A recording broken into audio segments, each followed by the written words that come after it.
एक सुबह अकबर का मिजाज कुछ उखड़ा हुआ था। वे किसी बात को लेकर चिंता में दिखाई दे रहे थे।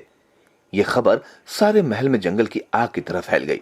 सभी दरबारी, पहरेदार, सहायकों व मंत्रियों को लगा कि अकबर से दूर रहने में ही भलाई होगी। जब बीरबल ने महल में कदम रखा तो उन्हें भी बताया गया कि अकबर का मिजाज आज अच्छा नहीं है और सभी डरे हुए थे। बीरबल सीधा अकबर के पास गए और पूछा, जहांपना, सब सही तो है? सुनने में आया है कि आज आपकी तबीयत ठीक नहीं है। सभी डरे हुए हैं कि कहीं आप उनसे नाराज न हो जाएं। अकबर बोले, बीरबल, सच कहूं तो आज मेरा मन खुश नहीं है। कल रात एक सपना देखा और उसी सपने के बाद से मेरा मन बहुत दुखी है। बीरबल ने पूछा, जहांपना, आपने सपने में क्या देखा, मुझे बताएं ताकि मैं आपकी मदद कर सकूं। अकबर बोले, मैंने देखा कि मेरे मुंह के सारे दांत झड़ गए हैं और केवल एक ही दांत बचा है। एक बार एक साधु ने बताया था कि हर सपने का मतलब कोई ना कोई अवश्य होता है।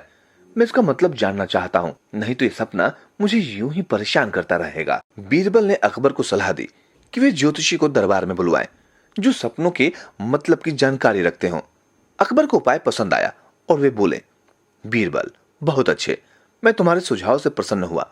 अब तुम सबसे पहला काम ये करो कि राजधानी के उन सभी ज्योतिषियों को बुलवाओ जो मुझे मेरे सपने का अर्थ सही से बता सके। याद रखना, इस काम में बहुत अधिक समय नहीं लगना चाहिए।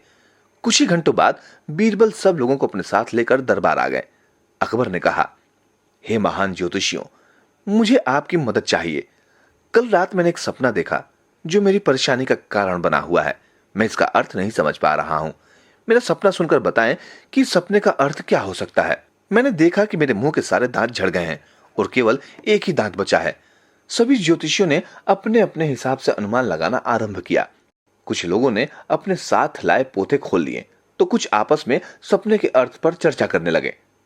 फिर एक ज्योतिषी ने उठकर कहा, जहांपना, सपनों के बारे में हमारी जानकारी के आधार पर इसका मतलब होगा कि आपके सारे रिश्तेदार आपकी मृत्यु से पहले ही मर जाएंगे। ये सुनकर अकबर का पारा 7वें आसमान पर जा पहुंचा। उन्हें सपने का यह अर्थ बिल्कुल भी अच्छा नहीं लगा। अकबर ने सबको बिना किसी इनाम के विदा कर दिया, पर बीरबल जानते थे कि अकबर को शांत करने के लिए उन्हें क्या करना होगा। वे उनके पास जाकर बोले, महाराज, आपके सपने का मतलब ये है कि आप बहुत लंबी आयु तक जीवित रहेंगे और अपने रिश्तेदारों से कहीं अधिक धनी होंगे। यह सुनकर अकबर को बहुत खुशी हुई। उन्होंने बीरबल को इनाम दिया क्योंकि उसने उन्हें सपने का सही अर्थ बता दिया था।